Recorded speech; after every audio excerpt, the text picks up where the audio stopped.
Okay, I think it's 9 o'clock. Well, good morning, everyone, and welcome to our 2020 winter webinar. My name is Paul Kimmel. I am Regional Business Manager with Avista Corporation and Board Chairman of the Inland Northwest Partners. And I'd like to welcome you to our 2020 winter webinar entitled The Importance of Digital Inclusion. As you can see from the agenda on the screen, we have some great speakers today, including Russ Elliott, the Director of the Washington State Broadband Office, Eric Forsch, Broadband Development Manager for Idaho Commerce, Mike Kennedy, President of Intermax Networks, Deborah Hanson, Director of WSU Stevens County Extension, and our moderator for the day and subject matter expert extraordinaire, and Inland Northwest Partner Board Vice Chair, Monica Babine. She's a Senior Associate for WSU Program for Digital Initiatives.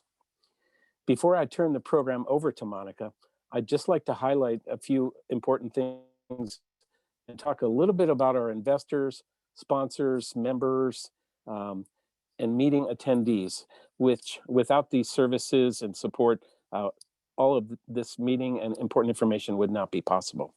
To date, we have 15 investors, as highlighted on the screen in front of you, from major investors, our founding investor, as well as contributing investors, and all of you as members of the Inland Northwest Partners. So thank you all for your continued support and especially your flexibility in these challenging times that we find ourselves in. I think we've figured out this digital platform, and hopefully you'll enjoy the program we have in front of you today. I'd also like to extend a special thanks to the University of Idaho Extension for their assistance today in setting up the Zoom meeting, as well as facilitating much of the behind the scenes work today. And a special shout out to Colette DePhelps, as well as Mackenzie Lawrence. So thank you both, and thanks U of I Extension, go Vandals. And with that, I think I'll hand it over to you, Colette. Great, thank you, Paul. Yes, go Vandals. Thanks for everyone for joining today. I'm Colette DePhelps, as Paul said, and myself and my colleague Mackenzie are going to be helping on the technical side today. So just a couple of tips. If you're running into any problems with speed in terms of slides advancing or a choppy sound, you can always type into the chat and let myself and Mackenzie know that you're experiencing that. We'll let you know if that's on your side or if it's on the side of the speaker. If it is on your side and you're having problems with sound, you can always switch to the telephone. There is a call-in number on your welcome email. If you do switch to the telephone, you will need to change out of computer audio. By doing that on your control bar, you'll see a microphone. There's an up arrow, and you can say to switch to the phone and close your computer audio. At any time during the presentations, you can type questions for the speakers into the Q&A box. We are going to have time at the end of each presentation to do a little bit of Q&A. We'll read your questions for you, and then the speaker will respond. So with that, I'm just going to turn it back over to you. We're happy to support. And again, please try to get your questions into the Q&A box, because that's a little bit more streamlined for us to work with the speakers. And then tech assistance is in the chat. Thanks again, Colette. Really appreciate you and Mackenzie.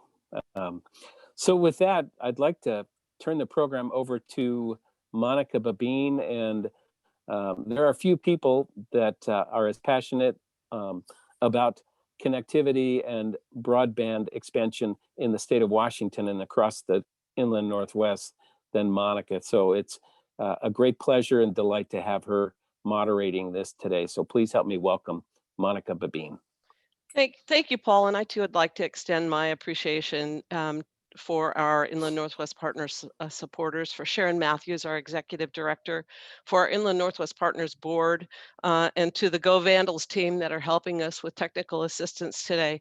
And of course, a huge thanks to all of you who have joined us. It's really what makes Inland Northwest Partners my favorite Economic Development Group. So we've got the agenda on there, but before we get started, I just want to give you a little background. A great deal was already happening related to broadband at the federal, the state, and local levels. And we saw an increase in the number of federal bills that had been introduced in support of broadband access. Our state legislature had passed bills to support a statewide broadband task force in Idaho. And in Washington, bills had passed both for funding for broadband infrastructure and to reestablish our state broadband office. And we had local communities meeting to identify the steps to increase broadband access and use. Some were even starting to talk about broadband as a critical community and economic development infrastructure. And yet early in 2020, I found myself still selling broadband and the opportunities for supporting education, economic development, healthcare, public safety, and other government services. Then COVID hit, and we began to social distance, as well as to limit travel and gathering together. And it became obvious that we needed to find ways to stay connected for learning, for jobs, healthcare, personal communications, and much more. And broadband and its uses became extremely important. And many of you have heard me say that broadband became both a global issue and at the same time a very personal issue, as we all needed it for purposes for our own purposes and also for those that we knew. It really became a key form of communication.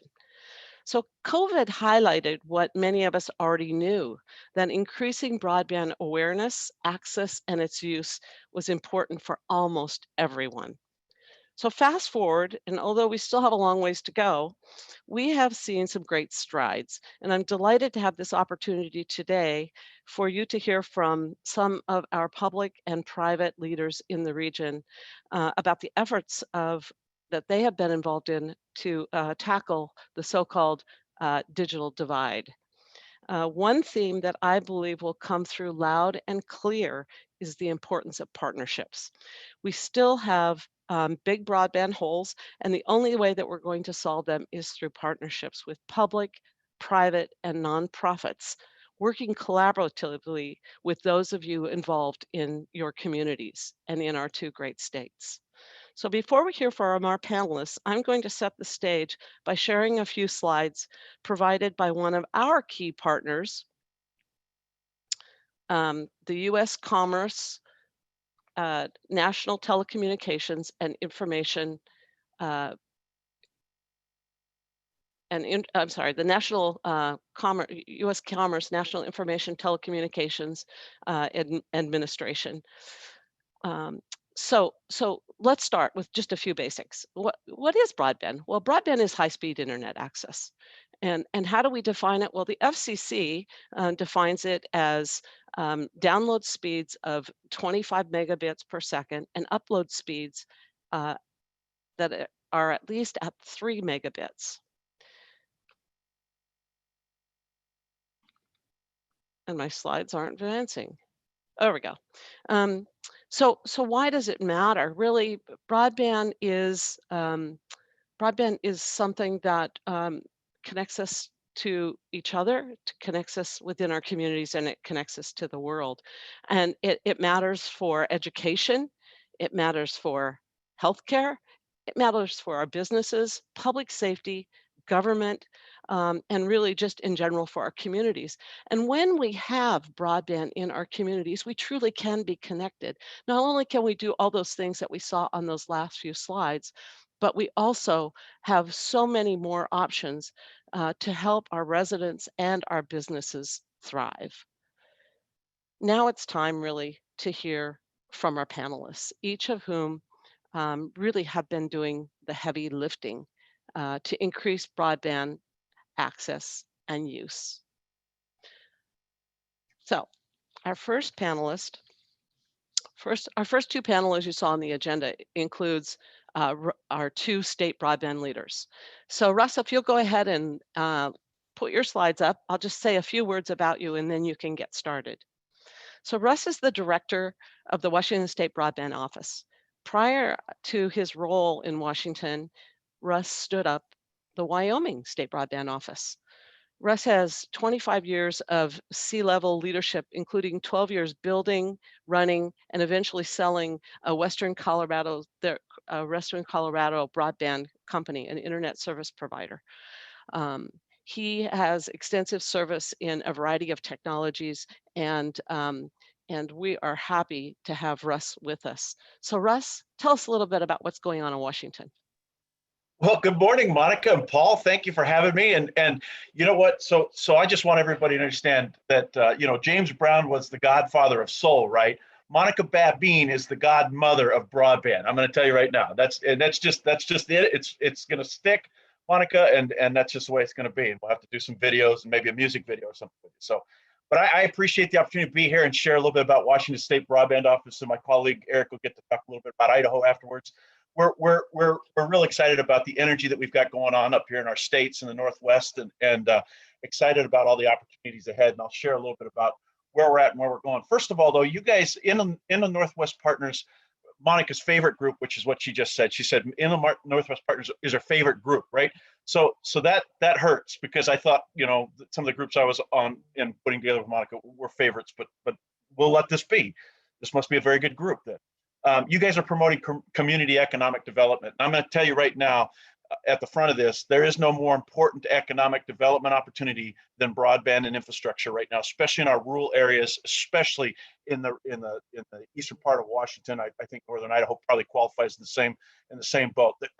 There's nothing that's going to help our future economies be more robust than building better broadband infrastructure. There's never going to be a better time than now, especially given a lot of the attention. There's been a hyper acceleration of interest in broadband, and we're seeing it based on the fact that COVID has come. We're talking now not just about availability of service, but we're talking about quality of service, reliability of service. We're talking about affordability of service. You guys, this is the importance of digital inclusion. We're going to talk about the affordability, the skills, the tools, those kind of things. So we'll be talking about all that stuff here.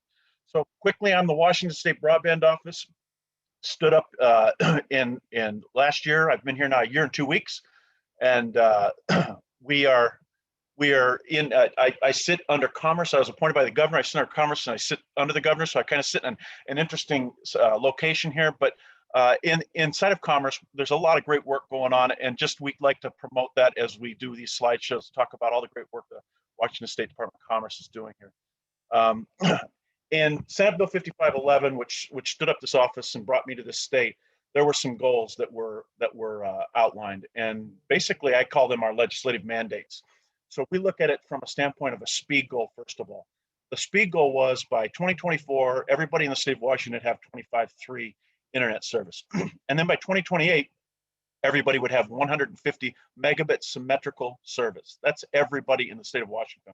That's my legislative mandate. Anybody that understands technology understands that 25.3 doesn't get you to 150 symmetrical. So I'm going to have to jump on one of these, and I've chosen the 150 symmetrical because that is the moonshot for the state. That is the most aggressive goal in the country for connectivity by 2028. I'm excited about that because it really does do a little something about changing the focus, and the focus goes from speed to application. From a guy that's been in the business for a long, long time, I understand the nature of infrastructure and networks, and I understand that currently what we're seeing right now with this pandemic is that the quality of service is even as critical or more critical than just availability.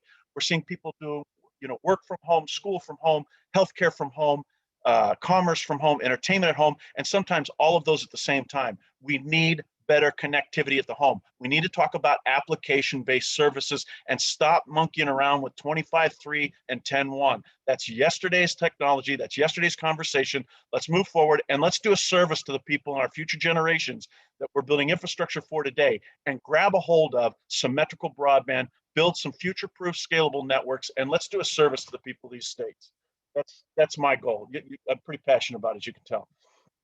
The other state speed goal in our 5511 was that we'd have gigabit to anchor institutions. For the most part, Washington State's pretty well served. The cities and communities of Washington State see fiber throughout, and that allows for gigabit type connectivity.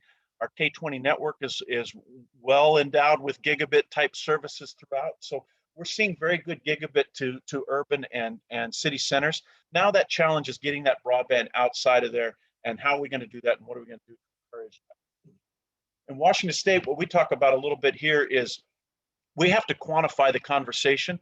A lot of times I'd start a conversation. If I was in front of this crowd right now and live, I'd say, okay, finish my sentence for me. My broadband connectivity at home blanks. And you can imagine the kind of words and responses I would get to that. And a lot of times what I would do is I'd say, look, I can't quantify stinks or your other choice words.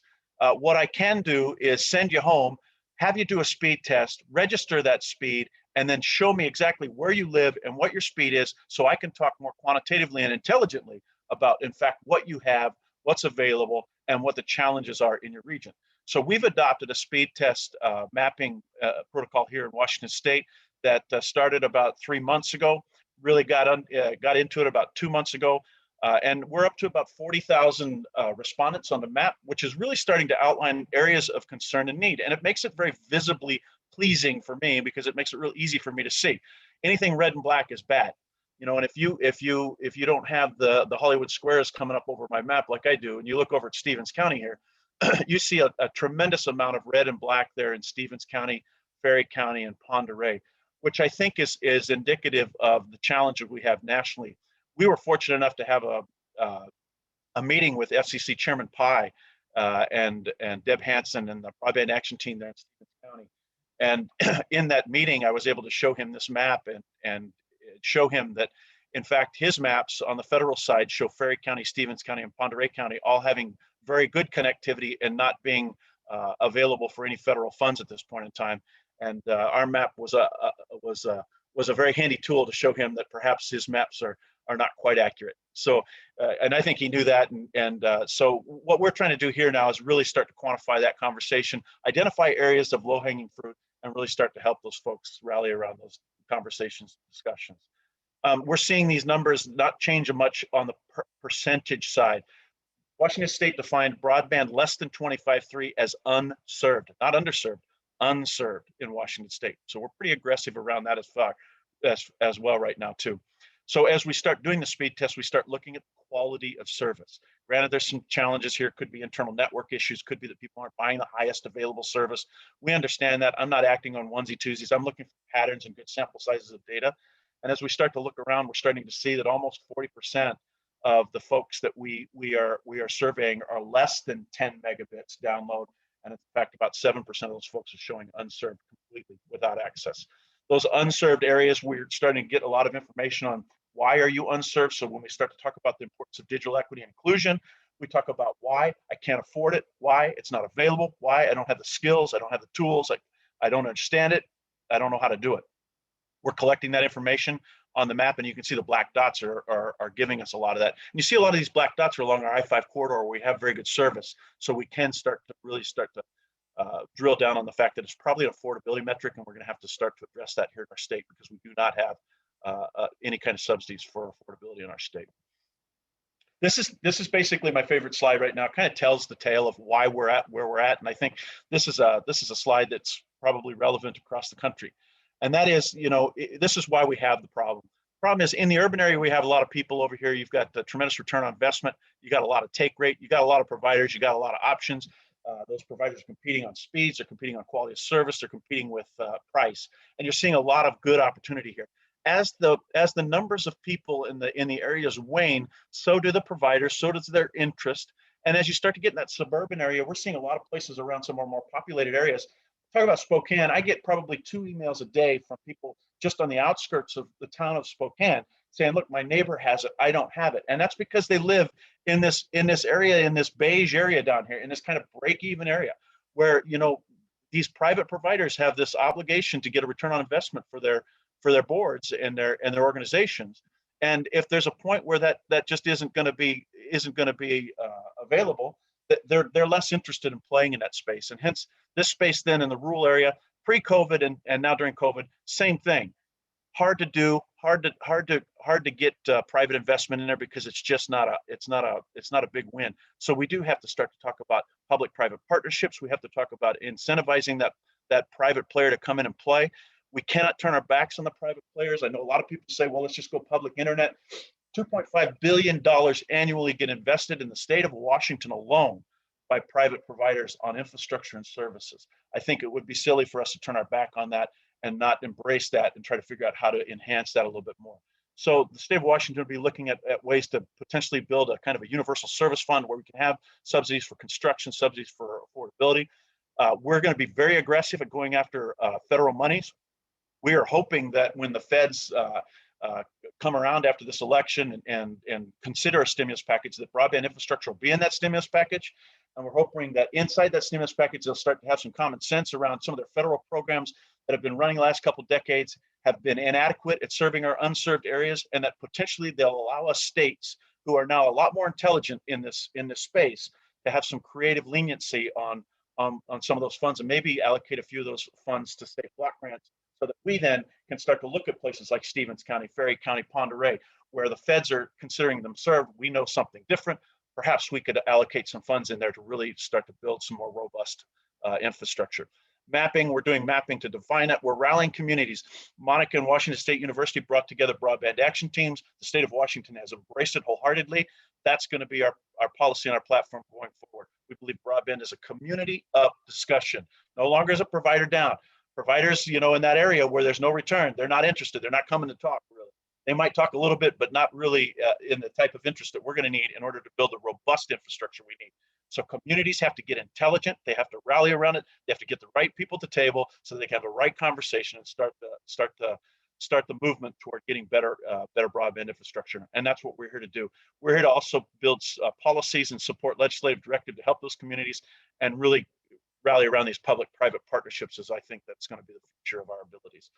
As we talked about, this is kind of our delivery model. We think the broadband action team and the planning starts in the partnership role on the first side. Get those groups together, get your last mile providers, get your middle mile providers, get your community together. Let's start to build an idea and a plan and rally around areas of need. Second, let's get those plans put together with quality surveys that show infrastructure, show costs, show income statement modeling, and get that prepared for what eventually will be funds that will be here. So what we think, we've got a multi-billion-dollar problem. We have a state that's going to show a multi-billion-dollar deficit in the next couple of years. So we don't believe the money's going to come from the state. We have to go be savvy at the federal level and federal funds. Washington State has not done a good job in the past at acquiring federal funds. Our commitment is to make Washington State a much more brilliant player at the federal level for funding.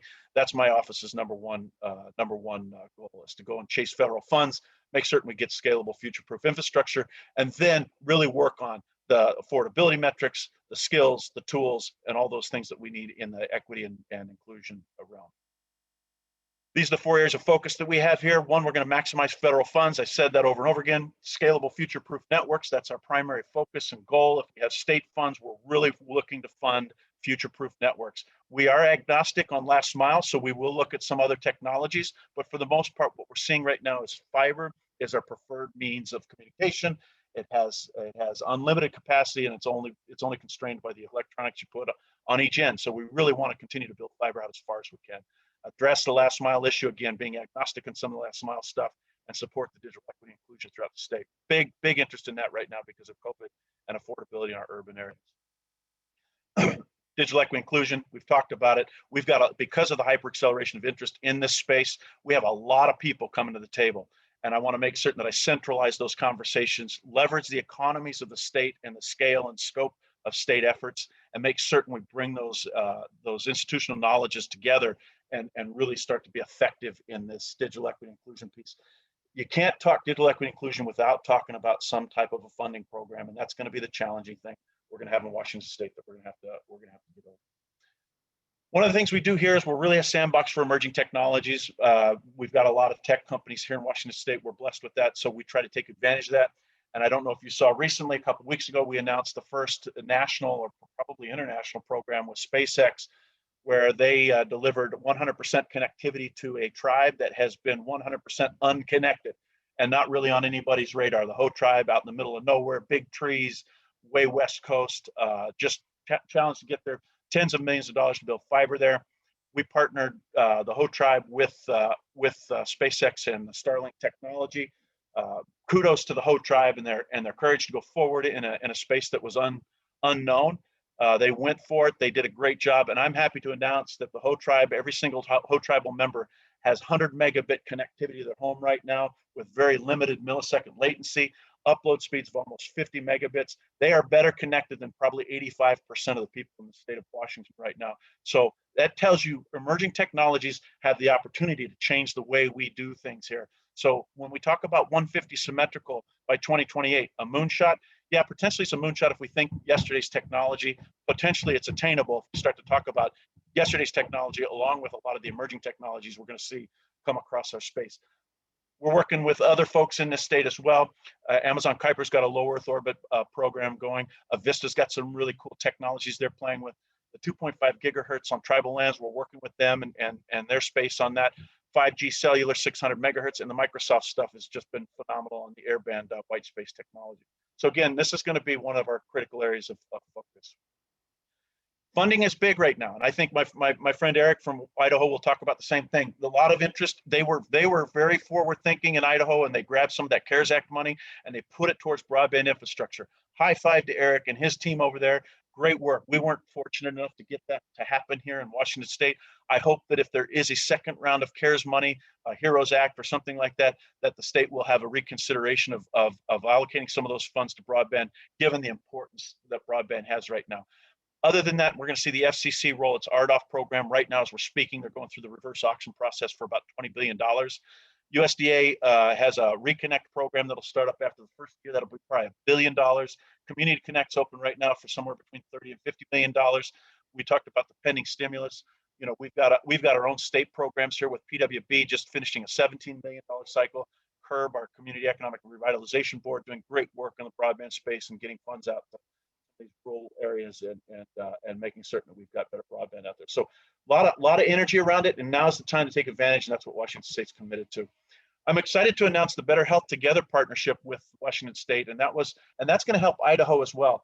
So Better Health Together came and said, look, we really believe in Washington State's idea that we need to get more shovel-ready projects to the table for the federal funding consideration. And so what they're going to do is they're going to ensure that they've got some funds there to allocate to some projects and communities and tribes so that we can get those feasibility programs, the grant applications and everything to the window and make certain we're successful there. So Better Health Together, Allison Paulson, big kudos there, and she's a Eastern Washington supporter. Finally, the next steps you can do for us here in Washington State, if you're in this state, go to broadband.wa.gov, get that information listed on the website so we can start to be more intelligent in the conversation around who has broadband, what the actual speeds are, and where we need to really focus our efforts. So I'd really look forward to folks being party to that and telling their circles that they should participate in that as you can, and helping us identify those shovel-ready areas so we can go get fund savvy. So that's it from my pulpit here. I always end with my favorite quote: "Is what gets measured gets done." That's why I think we really have to do a better job of quantifying this conversation so we can look more intelligently at the federal level. So I appreciate this opportunity. Thank you very much. I saw Monica's face come up, so I know I'm running up against it. So thank you very much.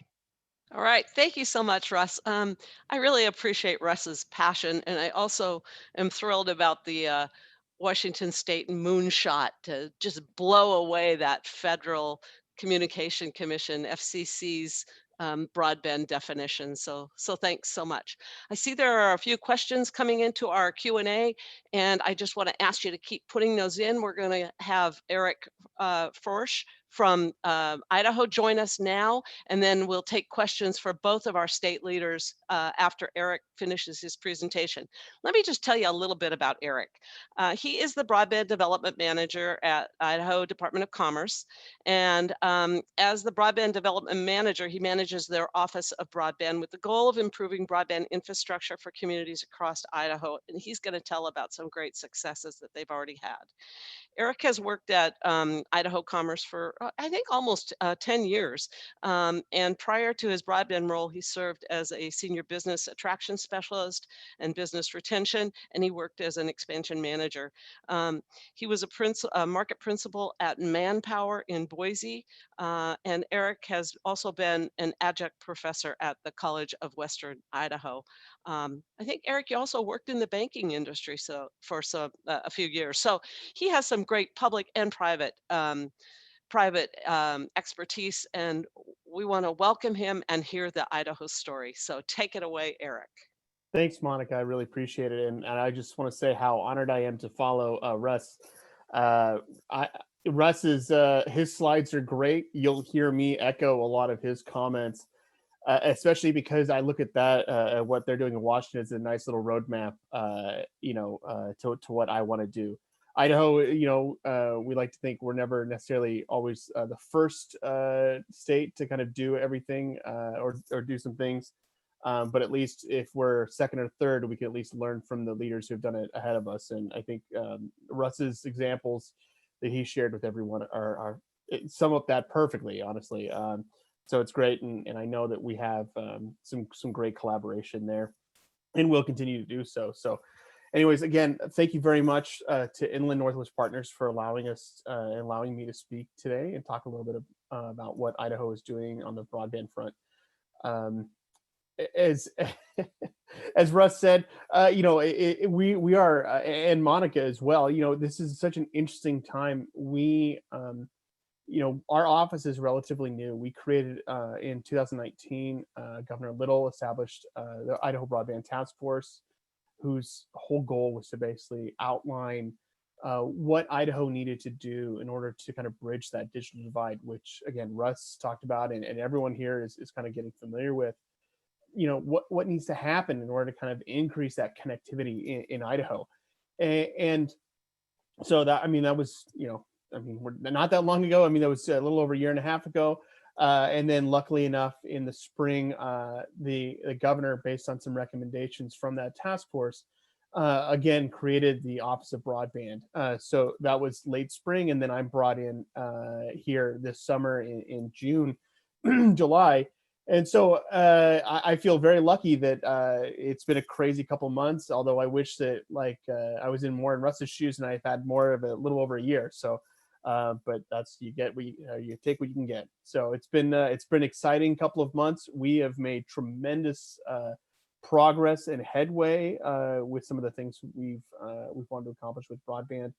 And there's still, the nice thing is that we're just starting down the path and there's a lot more to do. So again,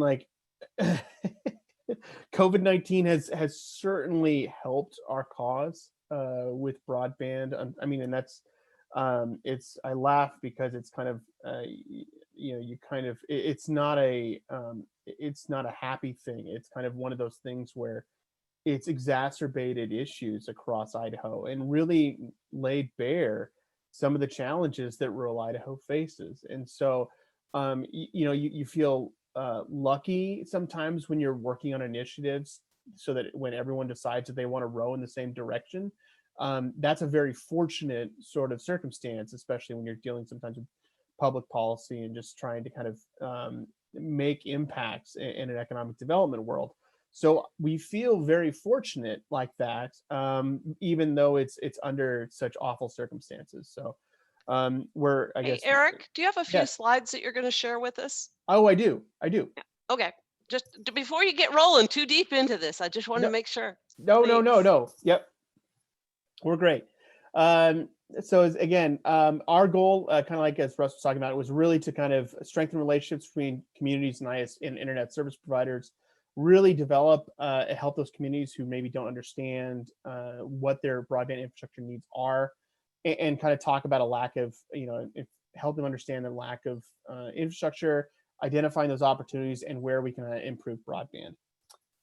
So what are some of the challenges facing that North Idaho faces when it comes to broadband? Again, these are not a whole lot different from some of the things that Russ talked about. So we have what I like to think of as a three-legged stool when it comes to the digital divide. You have an issue with a lack of devices, a cost associated with broadband service, and a lack of infrastructure. All of those are really crucial things when you're trying to figure out why there isn't greater adoption. So the FCC indicates in the United States, for example, that 24.7 million people do not have access to broadband speeds, which is a lot. That's a lot of people. Microsoft, if you look at their data, they indicate 162.8 million people do not use internet at broadband speeds. So at 25 megabytes down, 3 megabytes up. So again, that gap that you have there, that between the 24.7 and the 162.8, clearly, it shows that there's some issues there, not just with infrastructure, but again, with issues such as, where do people have devices that they can connect to? Do they have, is broadband affordable? If you're in a community, I was talking with a legislator, for example, in a very rural community in Idaho, and I was asking him, how was internet service going for you during COVID? And they said it was awful. They have satellite service, and they were on so many Zoom calls that they hit their max, their basically their data threshold, and it bumped them up to about $300 a month. That is an exceptional cost for a majority of people, in Idaho, and that really puts a burden on those who have access. So, or who don't have access and need more. So that's kind of the things that, when we're looking at how we can kind of solve some of these issues, addressing all of them is really, really important. So, obviously, broadband mapping is an inexact science. We'll hear more comments on that.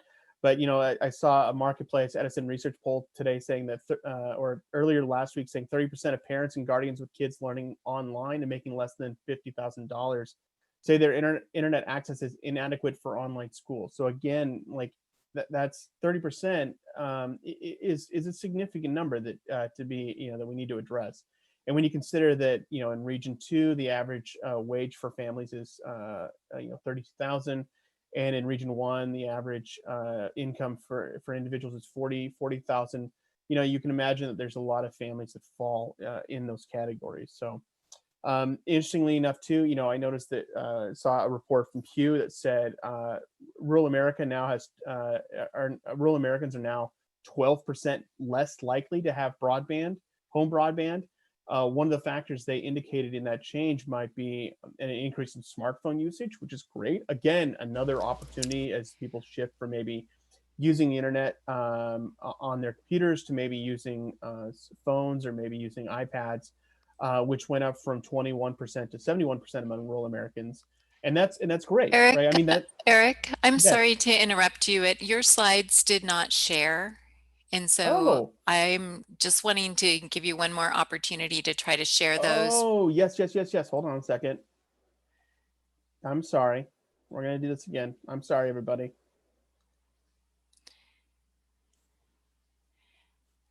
Okay, now they're coming up. Okay. There we go. We see them now. Thank you.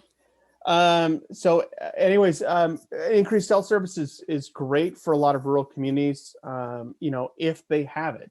Again, that's not always an option in rural Idaho. I was visiting some friends in Pine, and they have access to broadband.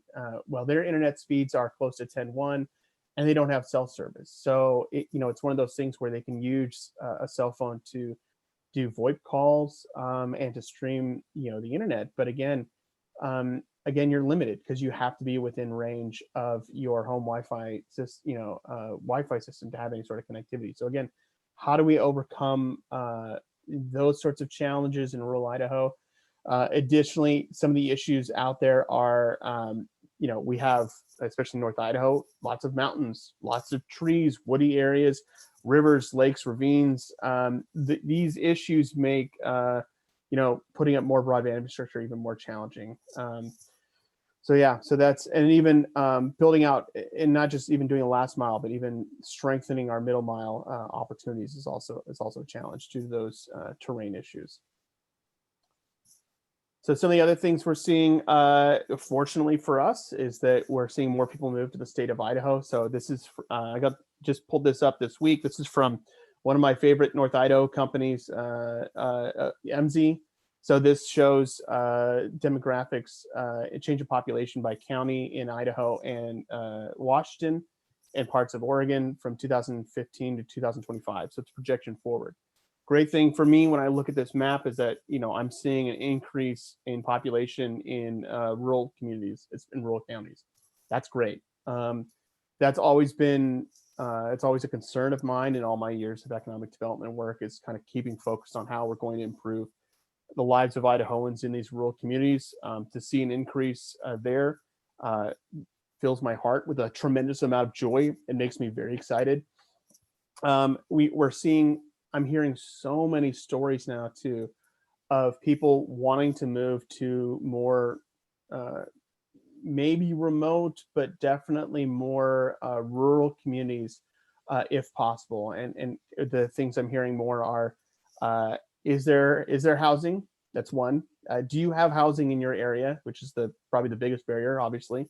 And then two, is there broadband? And that just is the result of COVID-19 and the options to kind of work from home. So I think for me going forward and looking forward, that presents a lot of opportunities for rural Idaho if you can take advantage and if you have those opportunities and the kind of foresight in that community to kind of build those two factors.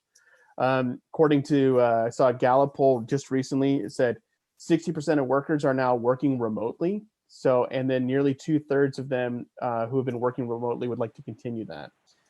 We also just saw last week all these stories again continue coming up. Sandpoint was named in Forbes magazine as a Zoom town.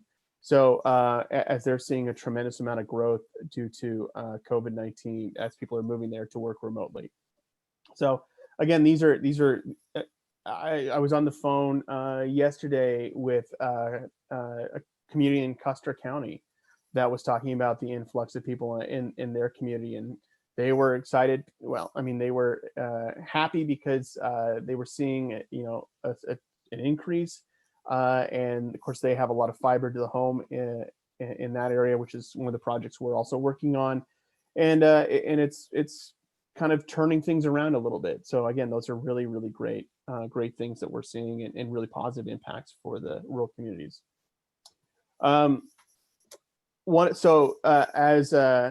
As Russ generously pointed out, so thank you for that. We were pretty active early on with our CARES Act funding.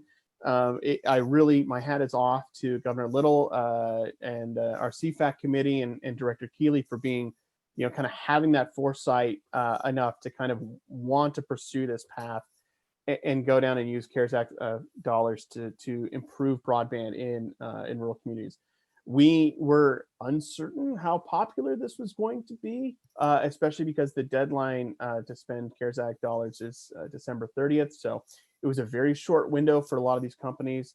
So when we opened our grant application up the beginning of July, we received 137 applications requesting $83 million, which is in excess of our $33 million budget that we had. So we quickly found out that there's a huge need in Idaho, and we have a long ways to go. So it'll be good to use a lot of these as building blocks for areas that we need to kind of continue working on down the road.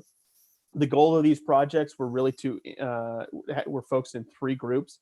Improve connectivity to households. So we identified project areas where less than 50% of the households in a project area had access to broadband speeds of 25.3. Improve fiber connectivity to anchor institutions that were owned by the city. So that being, city halls, pump stations, fire stations, things like that, where the community needed improved fiber that could be leveraged into down the road to providing to more households, and then providing a Wi-Fi hotspot. Interestingly enough, we just heard a story this morning where one of the communities was super excited that they had this Wi-Fi hotspot because they're starting to see an uptick in COVID cases in the community, and many people in the community were super excited that they could have a place to turn to for internet connectivity when they didn't have a broadband connection at their home. So it's nice to see us already kind of having those sorts of impacts. And then the last one was to improve connectivity to healthcare institutions. They're really focused on improving telehealth options in Idaho, and that we had one project that went to a healthcare clinic in St. Mary's. So it'll be great to see that community increase their options for remote healthcare. So that's really great. Let's see here. So again, like, what are some of the impacts we're seeing in terms of our broadband grant? So this is just kind of highlighting one of our projects. So this is in Lewis County. So Broadband Now indicates that only 10.4% of residents in Lewis County have access to broadband. So this is really this is excited for us. The Broadband Task Force noted that 35% of residents in Lewis County had access to fixed terrestrial broadband. So this was definitely an area that we had already targeted, that we understood that needed better broadband access. So when we saw a project come in for the county, we were pretty excited. It's a remote county. There's about 3,800 people living in there. And so, and this area is challenged by, sparse population, forests, mountains and other terrain. So it's not an easy problem to fix. So Lewis County applied for a broadband grant under the household section, requesting $470,000. And this is to deploy a fixed wireless system there that would connect 1,000 homes. So, for us, this is really exciting. We're basically connecting, a huge, nearly a quarter of the residents in that county with better broadband, and it's having some serious ramifications already. So one of the communities on the outskirts in neighboring Idaho County, in Kuski, the Reflections Inn already sent in an email to our tourism team that they were ecstatic because it's based on one of these towers that was part of this project. They were able to get broadband for the first time to their inn in Kuski, and the town was and there's not a lot of people in Kuski. Was so excited because they'd basically given up hope that they would ever get broadband.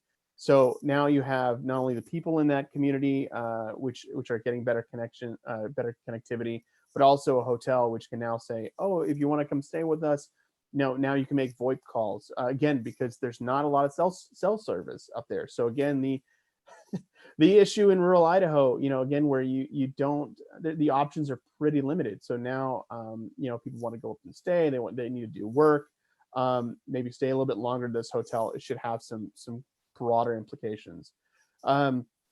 Another example we heard was from the Flying Bee Ranch in Kamiah. They're going to have, again, they were really ecstatic because they're going to have better broadband access due to this grant. So, they're going to get speeds of more than 50 megabytes symmetrical to their ranch.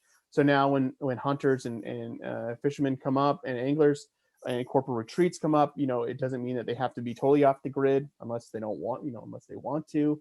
But they can now continue to do work and have some better connectivity. So again, it's nice to see not just the impacts for us to rural households, but also to businesses in Idaho. And I think that for me it's really where there's a huge opportunity for a lot of these rural communities. Again, business today can be really kind of created anywhere. Like you can operate a global business globally, and I've seen this happen where you have an office set up in a small town.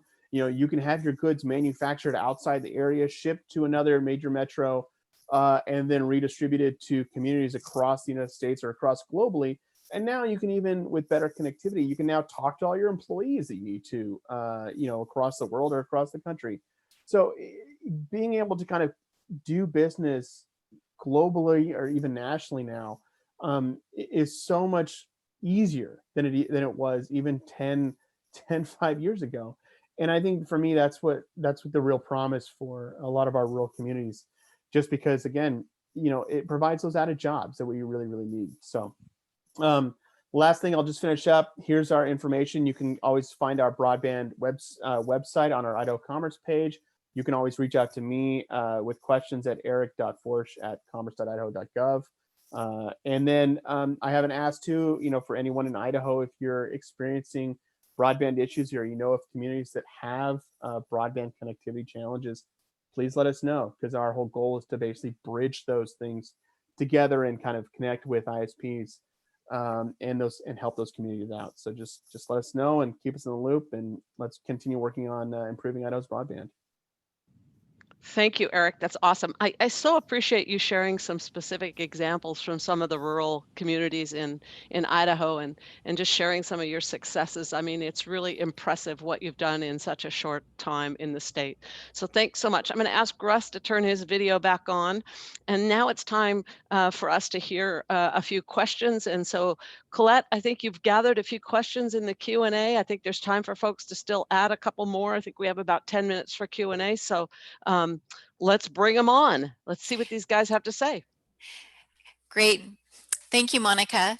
We did have a couple questions come in, and I know that Russ did type some answers into the Q&A box, but I think it would be helpful to have a discussion about a couple of these topics. So Russ, could you talk about what the last mile is and what the issues are with the last mile? Yeah, happy to. And it kind of goes back to that slide I showed with the declining line in it and that little beige area down there. The last mile is that area that really is very challenging to get infrastructure to because it costs a lot of money. Think about it in these terms. A county can build out infrastructure to its citizens, and it's going to cost about 20% to build out to 80% of the county. Then it's going to cost about 80% to build out to that last 20%, right? So that's kind of the broadband last mile challenge is that last 20%, those folks that are out in the real deep rural areas, it's a very challenging endeavor to get the plow in the ground and then to service those folks, right? Because you got to roll trucks out there too. So coming from Wyoming, last mile was very last mile, so we, and to get a truck to roll out into a community that's, 100 miles away because there's 7 people that live there, that's a very challenging issue. So last mile is just that last stop. Great. Thank you for that clarification. I'm wondering if Russ and Eric, if you could talk a little bit about your thoughts about the different types of technology that are available or will be available. We had a question about your thoughts specifically about 5G technology and what that has to offer, could offer versus fiber, but where do you see that going? Are we in a stage development of access, or are we going to be taking that leap that you talked about, Russ? Eric, you want me to go first? Sure, go ahead. Go ahead, Russ. Yeah, that's fine. So yeah, I don't want to hog up. I can talk all day long, you know me. 5G, in my opinion, is a valid technology. It's one that's going to be more urban focused because it is very distance sensitive. So quarter mile to half mile reach on a 5G tower is all you get. After that, you got to put another tower up. So you can imagine as you start to go across Okanagan County, or you start to go across Ferry and Stevens to try to serve areas, how many towers you'd have to have in order to make 5G viable in those areas for the 3 or 4 customers you're passing by, right? So you'll see these companies really invest in 5G downtown Spokane, Olympia, Seattle, probably in Idaho, and some of their major communities. 5G is going to go up big.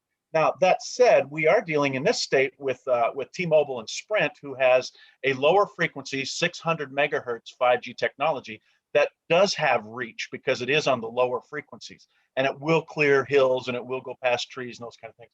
So we'll see how that plays out. But again, what we have to realize here is infrastructure is a process. We're not solving this problem overnight. Eric and I, even though Eric's a brilliant dude, he's not getting it done tomorrow.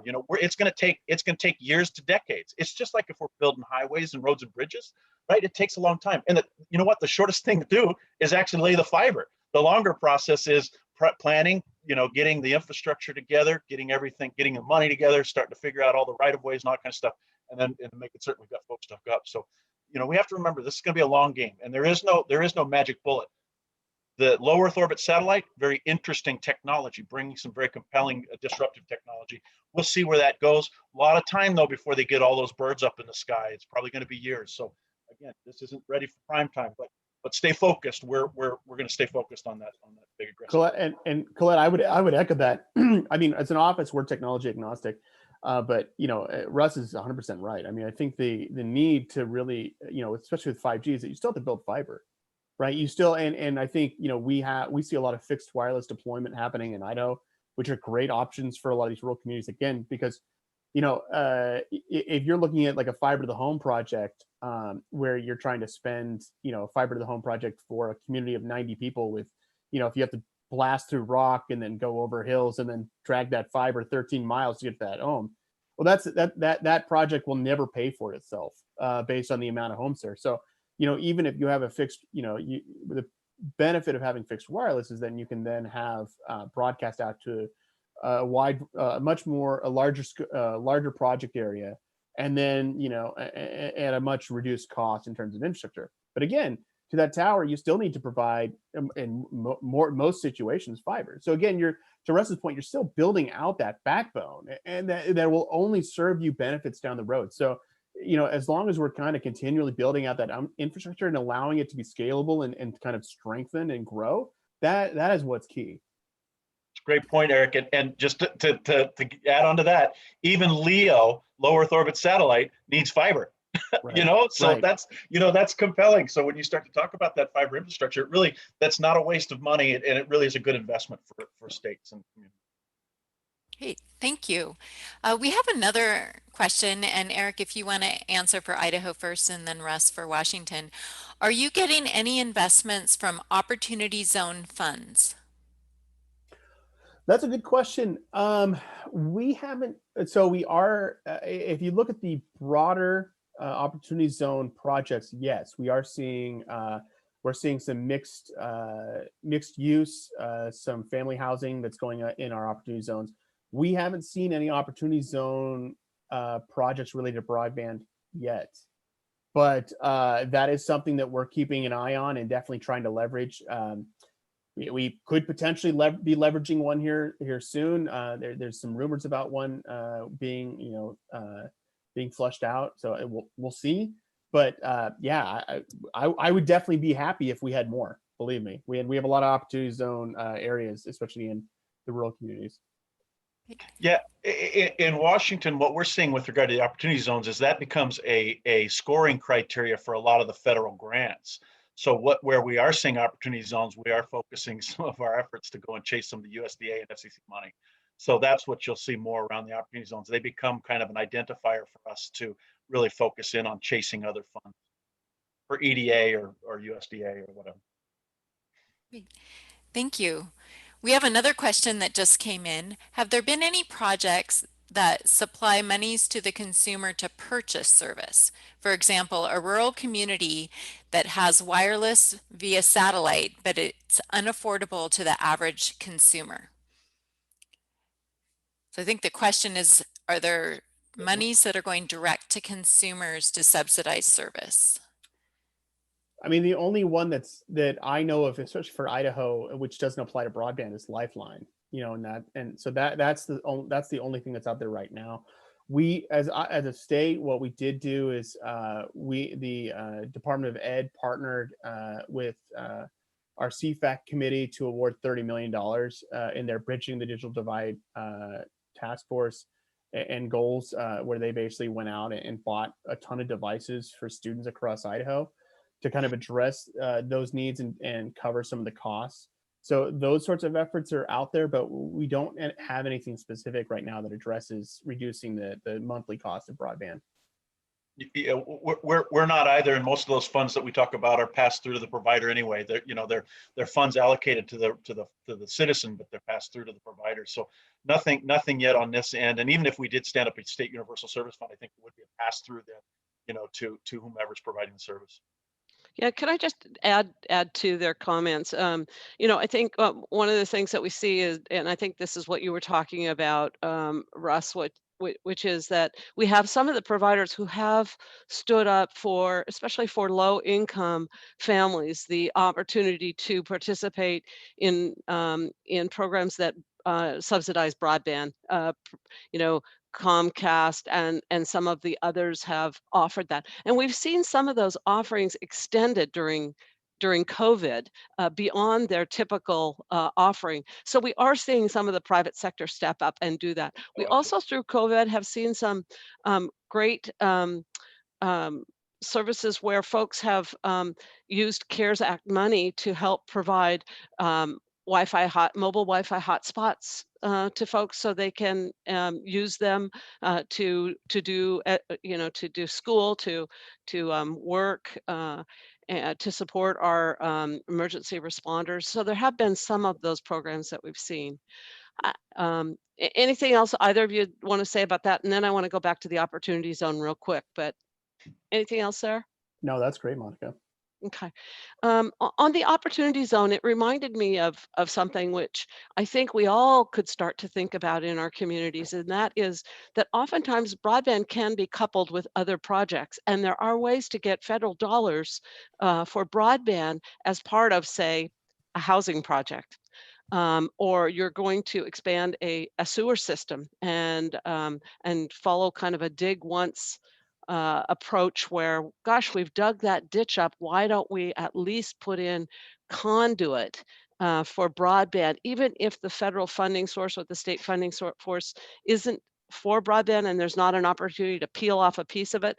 But I think we're seeing more and more of the federal um, agencies include broadband as an eligible um, use of funding, at least partially for some of those other projects. Would you talk a little bit about this idea about thinking a little differently, out of the box? Don't just go, gosh, I have to go to USDA or I have to go to the FCC because they're the broadband money bags.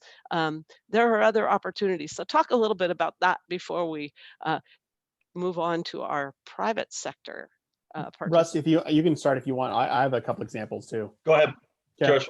So my favorite example that where I've seen this done most effectively is the city of Emmett. So the city of Emmett years ago realized that they wanted to kind of connect their pump stations in their community. So, and they were a community, they had realized that they had two providers, one with DSL. I think one had a fiber line running into the community, but they really lacked some connectivity. So they went out and they're like, well, we don't really have, a lot of options. Our community's growing. Let's figure out what we can do. So building on, the kind of identifying those that coming up with a plan again, because they needed to understand, okay, what's our problem? One, we don't have enough broadband. Okay. What do we need as a city? Okay, well, we need to connect pump stations because it makes our government run more efficiently. So we had these two solutions that need to be met. So they basically started to kind of bridge those, like the pump stations with City Hall, and so they kind of start building that connectivity. They didn't go out for any money. They bootstrapped the whole thing. So basically what they would do, to your point, Monica, is that they would say, oh, there's dirt open in the ground. How about we lay fiber? Okay, we'll lay fiber. And so they started piecemealing out their broadband infrastructure in their community. I will add, they even went to us for we've done, I think, 2 GEM grants there. So those are grants from the state of Idaho with their less than $50,000. Again, not a lot of money, but there, one example is where we helped them do some connectivity underneath the highway to a business park. So again, they're taking water and sewer, and we're like, well, now that you're taking water and sewer, you also need to run fiber, which of course the city of Emmett's like, of course, we're definitely going to do that. That's a great idea. So again, they're building out that infrastructure, and they've gone from having 2 providers in town to 6. So, I mean, they've really improved their connectivity and improved the options. And again, they've spent money. They have a talented team there who knows how to, who's planned this out. They know what they're doing, but it's not something that is unobtainable for a wide range of communities. It just takes some planning and some collaboration, and then paying attention to when things are going to be dug up in the ground. Yeah, reiterating what you said, Monica, I think we do need to recognize the fact that we do have some strong private partners in this state that are doing great work, and we want to make certain that we do leverage them. And a lot of times we just have to bring their attention to some of the challenges and our willingness to collaborate and cooperate. Right, that's what's going on in Washington State. We're seeing a lot of areas where we're identifying that, getting with the provider and saying, hey, we've got some areas of need and concern. These folks are willing to come to the table. Perhaps they throw some money at it, perhaps they throw some, or perhaps the state partners in and we look for some other funds. So there's a willingness for that to happen, and we need to really take advantage of that where we can. To Eric's point, community up, we're adopting it. We're 100% in. Community's got to rally around it, and to take it a step further, if you're afraid of fiber, which sometimes you are, throw a piece of conduit down. It's $1 a foot. You get the 7-way conduit, throw it in the ground. You're digging up a sewer line, a water line, a sidewalk, a street. Put some conduit down, a couple of handholds at the blocks, and somebody will come along and fill that for you. I guarantee it. You've done 90% of the hard work by getting, by forward thinking that way. And the more we can get our communities around this country, not just Washington State, but around the country, to start thinking that way, the quicker we're going to get infrastructure out there, the quicker we're going to have, like Eric said, a number of private players coming in and saying, you've done the heavy lifting, we'll come in and really service that for you. So I think that's important. That's Well, great. Put the and put the pipe in to put the pipe in later. And Yeah. Right. and Eric, if you'll comment quickly, then I think we have one more question, and then we need to move on to our next panelist. So if you'll no, give I it just a wanted, zinger to close yeah, us yeah, up here. I know. I just wanted to tie a bow on exactly what Russ is saying, which again is it's all about collaboration, which is again what you talked about, Monica, right? It's so if you're digging in the ground and you know your community is going to have some sidewalk work done, or or putting in a sewer line, reach out to someone and make sure you're talking to the ISPs to say, hey, we're doing this. Who wants to lay conduit and fiber here? Again, because it's all about, the best communities are the ones that are talking, engaged, and working together. That is the key. So that's right. That's all you got to do. Great. Our final question is for Russ, and it's from Representative Dye. Are you considering using OSPI to quantify the service in a very granular way by doing a speed test for every student in the state? Then we will know home by home who the have-nots are. Thanks, Rep. Dye. Great question. That's a softball. We are absolutely in the middle of that process right now to try to get all the superintendents together. The challenge in Washington State is we are a local control hungry state, right? So even OSPI doesn't have command and control over all of our school districts. They kind of do their thing their way. So my challenge has been that I haven't had that central location to go to recommend it. But what I will tell you that we are doing, Rep. Dye, is we are putting together a lesson plan. I'm building it here. And that lesson plan will then go out to all superintendents for implementation in the schoolroom, because we got 1.2 million students right now learning from home. We've never had a better opportunity to really get quantifiable data. Never been a better time. So thanks for that softball. Absolutely, we are, and hopefully we're gonna have hundreds of thousands of speed tests here relatively soon. I would echo that Russ is not alone in that issue. So we experience the same thing with our Department of Ed. Great. That's great. Thank you. That's a wrap for our questions for this part of the program. Thanks, Eric and Russ. Those are great presentations and for answering those questions. Yeah. Terrific. It's so exciting to have such passionate, smart leaders in our state working on broadband. We're going to take it now with our next two sessions local. And I'd like to invite Mike Kennedy to turn on his video and to pull up his slide deck. Mike's going to give us the private sector perspective on what's going on with broadband in the area that he serves.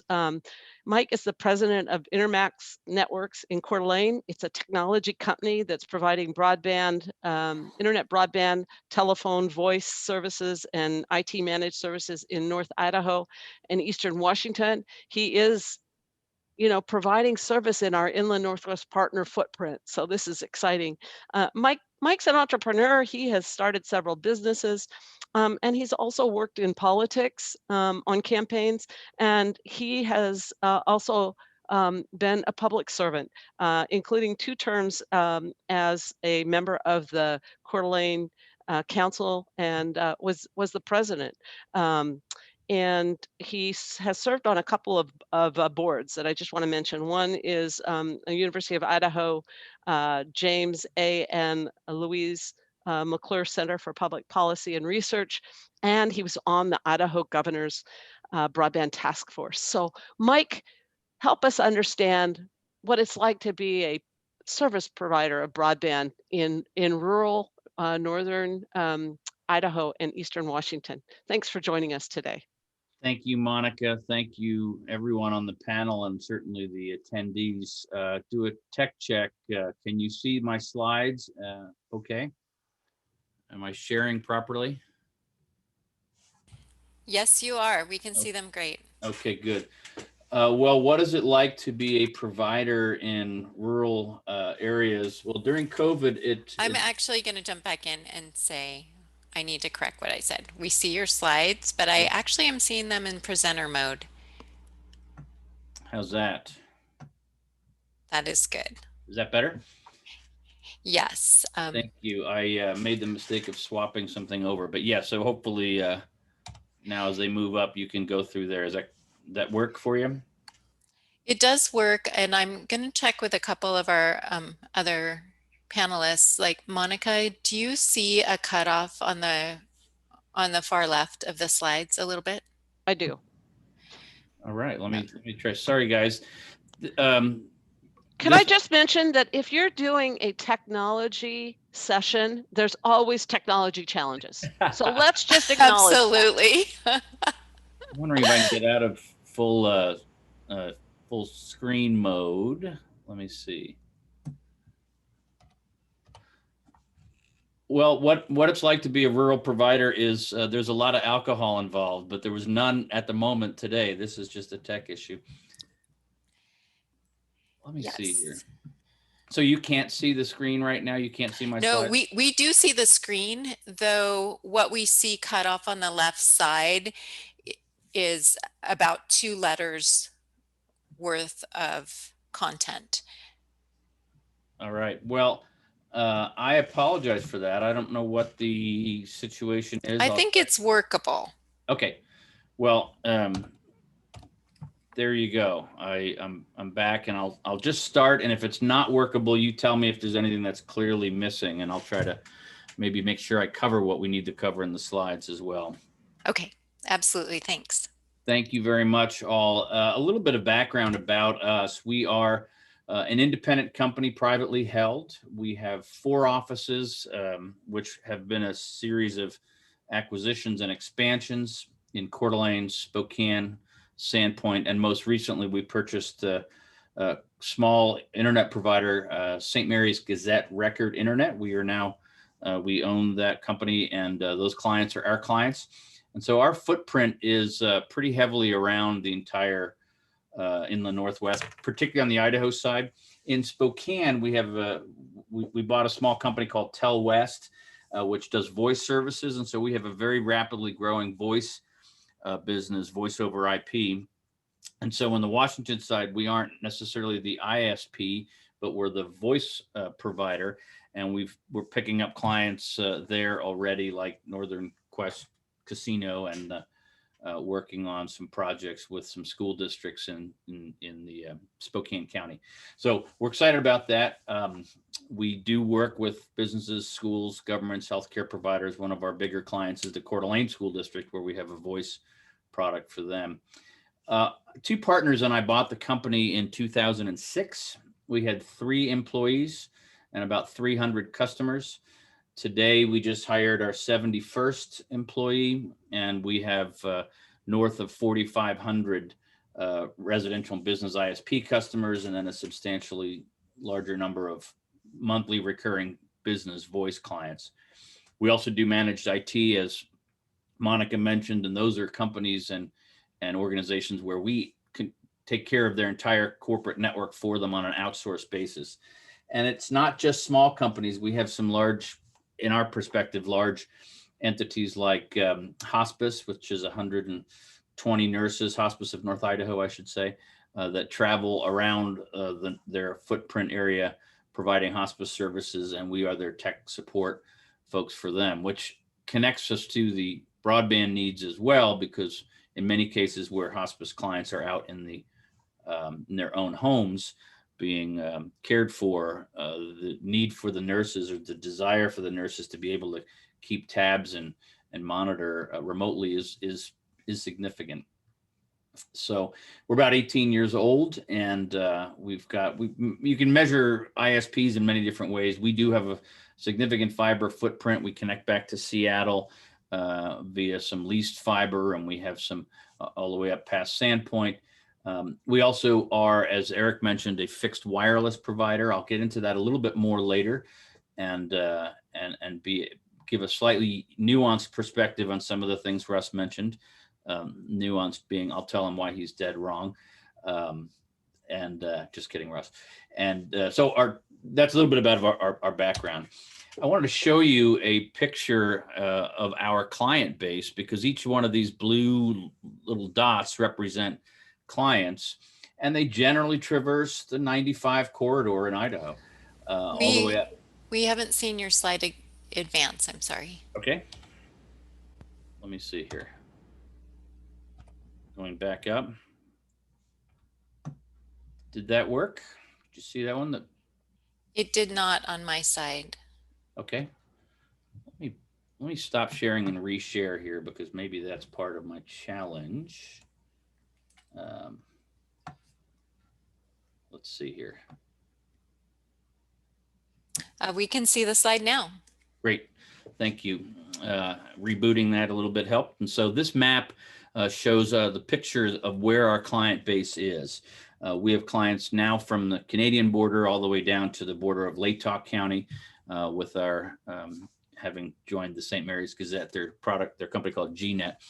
And again, we have a growing presence in Spokane, but as you can see, there's where we hug the valleys and the I-95 corridor, there is still a lot of development outside of those areas. And so I'll share with you a little bit later some of the things that we have been working on, but this is where our current customer base exists right now in North Idaho on the ISP side. And again, we're focused on broadband today. So I wanted to make sure we get that clear. Colette, do you see my new slide, The Challenge of Topography? We see the title of your new slide. Perfect. Okay. I'll walk you through that. Much of what I wanted to talk about has been covered in different ways by Russ and Eric. I want to expand on what it really means for us in the provisions perspective. And I'm doing this from the perspective as a small business. 71 employees is still very much considered a small business. There are smaller operators. There is a term of art in our industry called WISPs, Wireless Internet Service Providers. And our national trade association is called WISPA, Wireless Internet Service Providers Association. We don't only do wireless, but that's how we began. And there are many operators, and I suspect, and I know in the footprint of everyone on this call, there are wireless operators that are smaller, perhaps less thought of immediately in terms of municipal knowledge, but they can be a really big partner in this, and we'll talk more about that. I'm going to speak to North Idaho specifically for now. None of these comments are not also valid for parts of Washington State, but I'm in the North Idaho world where we began. Obviously, building infrastructure is expensive, and it is more expensive if there is limited density. And that is North Idaho's stock and trade in many of our rural parts. We have very limited density. And so even if you, as much as you want to put money into the problem and discuss it in that sense, there's no private return on the investment. Russ mentioned it, Eric mentioned it. We're all in agreement on this, that if there's 100 homes in an area, but it costs, $250,000 to get service to them, the private sector return on that is just not attractive. And so you have to go where the people are. I referenced this and again, I echo what my predecessors on the panel said. Where there's conduit open, where there's roads open, where there's projects being done, and anybody who drives around Kootenai County right now, it is amazing how many projects are being built. Our housing stock, our apartment complex stock is growing rapidly. So those infrastructure areas in the development where they're in the flat prairie, and Kootenai County has a pretty big and beautiful flat prairie, sewer and water are being run. The expansion of infrastructure, internet, is really just a matter of extending those services. As we've done a couple of new fiber to the home projects, having that conduit open, getting in front of the developers early makes the entire project make a lot more sense. As the business geeks say, it pencils out a lot more readily when you have the ability to get into the conduit and not have to overbuild an existing neighborhood. Some companies do that, but it's much more feasible in our area to do it on the front end. But those developments aren't happening as rapidly in the smaller towns or in unincorporated parts of the county. And that's not just Kootenai, but it's Bonner and Boundary, and certainly Benawa and Shoshone as well. So we have to be really mindful of that. I want to talk about costs because as we discussed fiber, there's something, and we're right in the middle of it. I'll talk more about our state grants, but fiber to the home has a fairly stout price tag, as any person who's looked at it can show you. Right now, with where we are building in some of our areas, and whether there's access to aerial on poles like Avista or Kootenai Electric or Northern Lights versus digging in the ground, it can cost us up to $70,000 per mile just to extend the fiber to a place where it can be accessed to use. I'll give you an example.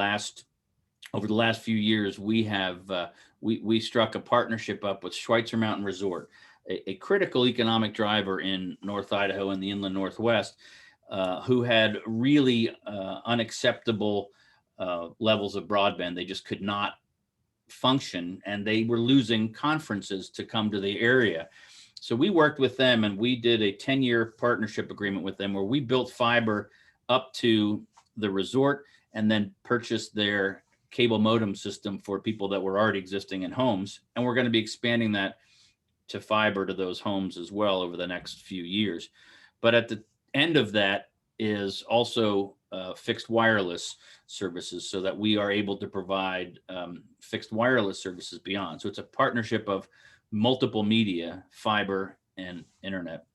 That was a multi-million-dollar project for us, all in timing, permitting, wetlands, determining your route so that you can try to avoid the rock, because when you hit rock where you're trying to get conduit in, the costs can skyrocket on you. So the concept of fiber to the home or fiber to the premise is important. We use it, we sell it, we are a fan, but it's not the only technology, and you really have to figure out the infrastructure part of that. So I like to consider in our areas, 3 Bs, Bonners Ferry, Bayview, and Blanchard are 3 areas right now in 3 northern Idaho Panhandle counties, which are very difficult to get to. They don't have the growth necessarily. Blanchard is certainly growing a bit, but they don't have the kind of growth that you're seeing in the Prairie and Kootenai County. And so trying to get access to those areas is very cost prohibitive.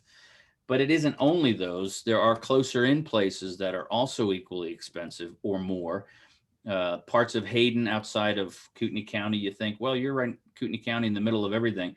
But there are rural parts of the Hayden area that might have a Hayden post office and a zip code, but they're wildly expensive to get to.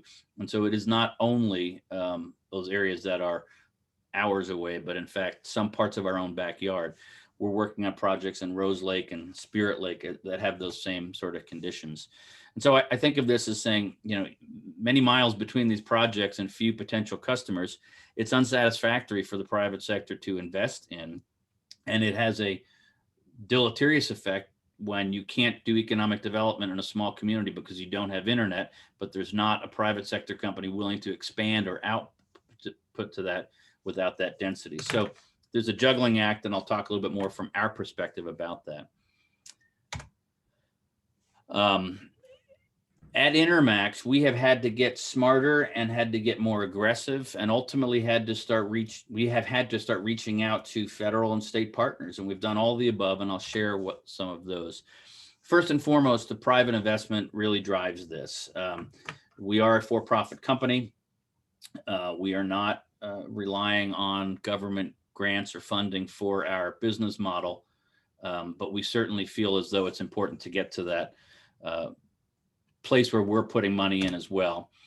I want to get to 2 things we've done: the technology and the spectrum. We've just invested this year $500,000 in protected licensed spectrum, so for the 5 northern counties of Idaho, and that's made and available in consultation with the FCC and the Navy. More details can come on that. Russ knows a lot about that as well. Our partnerships that we've worked with, we have not personally applied for USDA Reconnect dollars. They're out there now, but we participated in an auction with the FCC using universal service fees, where we were awarded $11 million over 10 years to build out in some of the most rural areas that we have. I'll show you 2 pictures and maps here in just a moment. And in the case of the state, as Eric mentioned, those recent commerce grants through the CARES Act are going on right now, and they're instrumental for us to expand to areas that just simply do not make sense on their own. 50 million was targeted statewide. Intermax alone, we're facilitating with counties about 28 projects that are needing to be done by the end of December. Hence my joke earlier about alcohol consumption, because it's pretty big. Lastly, I want to mention that the Idaho Transportation Department, as a result of the governor's broadband task force work, has opened up to private sector companies to do just exactly what Monica was referencing, the conduit sharing. And I think we're the first ones, Eric, out of North Idaho anyway, to do a partnership where we are now trading off some conduit areas with Idaho Transportation Department to extend our grant projects in a very much good public-private partnership. And it's working pretty well. A couple of quick pictures. If you see the screen up here, the areas in light green over the satellite photo are the CAF auction census blocks, where we have committed over the next 11 years, excuse me, the next 10 years. We have to build it all out in 5, which means we have to have a lot of front-loaded capital on our part, which will be reimbursed over 10 years. We did pick up some census blocks in southern Spokane County where the network made sense to connect. And so that's a little picture of that. Eric, I owe these to you, but this is our project in the middle of Kootenai County, Idaho. It's called Lone Mountain, not far from Rathdrum. And you'll see a smaller existing tower to the left on that picture. And on the right is what we're building right now. This picture is about 2 weeks old. We're expecting to stand up the tower in the next 10 days once concrete's fully cured and all. And that's going to be a fiber to the tower build, whereby we will be expanding to fixed wireless out there to achieve access to a lot of people in the area who do not have they do not have wire or fiber or DSL even to their homes, or the capability of it in northern Kootenai County. My last slide, Monica, just so you know, having been a city elected official, it can feel exceptionally expensive. And Eric's example of Lewis County, there's many others in the Inland Northwest up north here. It is expensive, but it's not hopeless. There are people that want to help, that want to partner with you, that want to be creative about things like the top of school buildings and conduits that are going to be done in regular routine maintenance projects. It's important to note that the federal government and some states used to hand out monopolies for infrastructure, telephone, power, rail, etc. They've chosen not to do that. We as a country have chosen not to do that with broadband. So it's a very different approach to how to build this out. We certainly suggest you don't try to go it alone, as my predecessors have said. Public-private partnerships still work. Lastly, Russ, I want to share with you, I think it's exceptionally good to go for fiber, but in our 28 projects we're working in North Idaho, fiber to the home can cost, depending on how efficiently you build it and depending on where it's there, from $1,800 to $3,000 per home. And it can be much more in areas where you're remote or a lot of rock to get there, where aerial fiber doesn't work. In our fixed wireless, where we're doing fiber to the towers and then fixed wireless outside, we're between $250 and $300 per household. Still more money than a private sector would invest alone because the density doesn't support it. But when you have a grant program or a partnership that you can do the capital portions of it with the entities, the governments or public center entities, then you can do the operations and the service and the construction part, the maintenance part of it rather. It works quite well. And so all is not lost for you city and county leaders who are in the mix. And that was my, those are my thoughts, my background, Monica. Okay. Sorry. Thank you, Mike. We do have one question that came in from Representative Dye. Can you explain how the ISPs can offer voice services and how the FCC defines voice? Does that include VoIP? The FCC, we are more regulated than we were in the past. The FCC does not officially regulate broadband per se, but we do file what's called a Form 477 every year, and it is every quarter rather, twice a year. It is related to what kind of service you're providing and where. Representative Dye, the FCC regulates phone service from the incumbent telcos where they had a monopoly differently than they do broadband. And so being a provider that does both, in many ways, the packets, it doesn't matter what the packets are, whether they're data packets or voice packets, but the FCC wants to be able to be clear about those. I, in the future, anticipate more involvement as there's funding coming from the FCC and the federal government and states. You have to become eligible telecommunications carriers, as we did in Idaho and Washington, and be a lot closer monitoring where you have people there. It's a great question, a complicated answer, and I'm certainly willing to talk more offline if there's any questions about that. Great. Thank you. I'm going to hand it back to you, Monica. Thank you so much. And I just want to give an extra shout out to Mike. As those of you in North Idaho and Eastern Washington know, we skipped fall last week and went right to winter. And imagine the impact on Mike and his team's life when bad weather hits, you're trying to deploy service, you're trying to maintain service. And I know he's been doing a heavy lift. And just to be able to be with us today, I say bravo. I also want to just mention that both Sharon and I came from the telecom industry, Sharon Matthews and I couldn't agree more with the comments that we've heard from all three of our earlier panelists about the importance of private sector investment in making this a success for all of us. So thank you again, Mike. I'm going to ask Deborah to pull up her slides while I talk about her a little bit. I like to talk about Deborah. We're in the same group at Washington State University, and we work together on broadband all the time. We're a bit connected at the hip. Of course, we're connected at the hip virtually these days, but we're connected at the hip. We're going to do just a quick tech check with Deborah to make sure everything's okay. And so I'm going to ask her to say hello to us before I dive into a little bit about her. Can you just give us a shout out? Yes, I can. Can you hear me? Loud and clear. Excellent. Okay, why don't you go ahead and pull up your slides and let me just say a few words about you.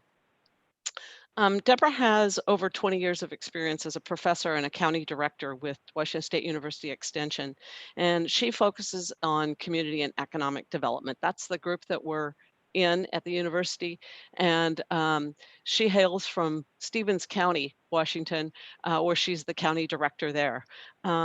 She has been involved in broadband for decades, and she has had an opportunity to participate and be selected to participate in federal broadband beta tests, state pilot tests of broadband, and I think she'll share a little bit about that today with you.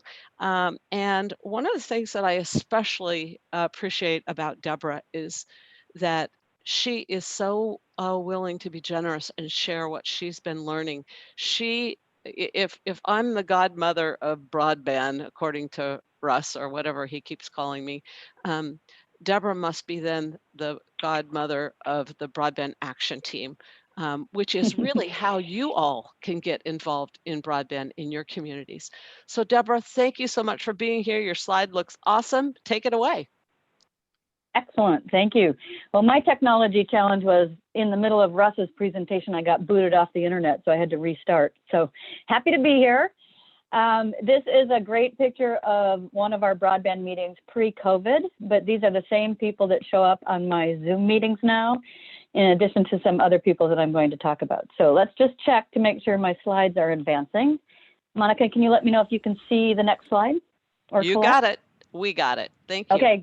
Okay, great. So a broadband action team is what I call is a small but mighty group of people who care about broadband, and we're working to increase awareness, which we have kind of blown by right now because most people understand why they need broadband and why they need better broadband. But now we're focused on access, and I can't wait for the day when everybody has access and we can focus on that use piece, because we've got lots of partners on our broadband action team, including Jessica here from the library, showing somebody our digital or our gadget garage, which was all of the devices that you could use to get to the internet to help people understand what types of devices they can use and what would fit their needs. So why would you form a broadband action team? You've heard Russ talk about it, you've heard Eric talk about it, and you've heard Mike talk about it. Broadband is more knowledgeable from your local community about your availability and needs than any state or federal agency. And I'm sorry, Eric and Russ, if you take offense to that, but we know what we need. We know who doesn't have it. We know who needs it better, what the communities look like. And so your broadband action teams are the ones that can have those community up conversations that Russ talked about. This picture is our first meeting with our internet service providers in the area. There were 14 plus our broadband action team members. And we started talking at that point about how can we help them be better? How can we help the Mike Kennedys of the world be successful? Because we do want that public-private partnership and we don't want to get in their way, but we want to be able to support them. And by the way, I'm not the godmother of broadbands. I'm the border collie of broadbands. I just move people in this direction. I don't actually do all the work. So who should be on your broadband action team? And I will say everybody, because right now we know that broadband touches everyone and everything. On our team, we've got 46 members on our broadband action team. They don't come to every meeting. One of our rules is there's no guilt if you don't come to a meeting, but if I call you and need you, I want you to be there because your specific voice in the conversation might be necessary. And I'll give some examples of that in a few minutes. But we have elected officials, commissioners, mayors, council members in our community. We have information technology experts, internet service providers, libraries, medical, schools, tribes. We've got citizens. One of our coordinators is what she self-describes is the angry grandma at the keyboard that doesn't have internet. That's Bert Klimas. She's gotten so engaged in our broadband action team that she sits on national webinars and then calls the information that's appropriate for Monica and I to share with me in Stevens County and her across the state. So you don't know who's going to be the best person for your broadband action team. So if someone shows interest and wants to be engaged, invite them to the table. Our broadband action team actually started its biggest action lately because of a fire that we had in 2015. So our emergency management and public safety are very critical to our broadband action team. We did not have internet at one of our fire camps where it was burning up around 65,000 acres. And they had to drive the internet or drive the fire camp back and forth to the county office on a hard drive because we didn't have internet. So that just absolutely, pardon the pun, but sparked our passion for figuring out how to fix broadband. And of course, we've talked about economic development and our fire districts and our state and federal legislators. And then of course, one of our really great partners is the state broadband office. We love having Russ here. We love his enthusiasm and his ability to connect to different kinds of programs and different types of projects. So the three key roles that I think are important, at least this is what we've been successful is to have a local team leader. That would be me right now. I'm the champion, the facilitator, and the border collie. We have a coordinator, Bert. She's in the middle of the crowd here, and she is our note taker and task tracker and helps connect dots that I don't see with different webinars to our different members of the team. And then we have outside resources like Monica there, who is our statewide technical assistance, and then people at the broadband office as well. So how did we decide what to work on? We sat together and defined some of our community priorities and goals. We started to look at our assets and gaps. And I want to talk about that mapping project that Russ identified as well.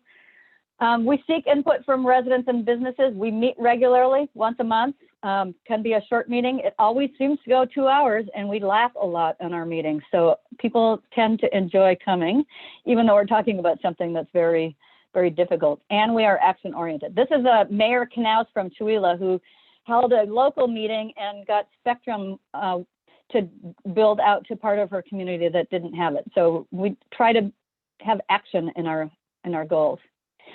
So here's a speed test map that Russ showed, the statewide version. This was taken a snapshot right after we did the proof of concept in March. Right when COVID started, Russ said we need to do this, and I said, where's the team to try it? And within 2 or 3 weeks, we got over 2,000 dots on the map of speed tests. And we did go to our school districts and ask them to call their students and families to find out where those black dots are, because if you don't have internet, you can't take the speed test.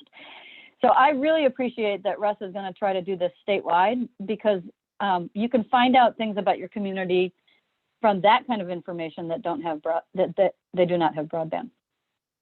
Some of our other BAT projects are, we did a tech expo a couple of years, which is a what I call the internet geeky version of a home and garden show. And I've just started taking some notes about how we might be able to do that virtually now, so that the internet service providers can talk to people about their outreach and where they're going. I mentioned the Gadget Garage, which we still have with the libraries. We've done broadband surveys. We're trying to stand up some pre-positioned fire camp concepts to solve our broadband. And then when we get to that use piece, we will fire up our digital day camps and outreach conferences so that we can use the internet for different things. And I think we're successful because we are open to all. We have a good coordinator. Bert keeps us on track and keeps us moving. She's an excellent note taker.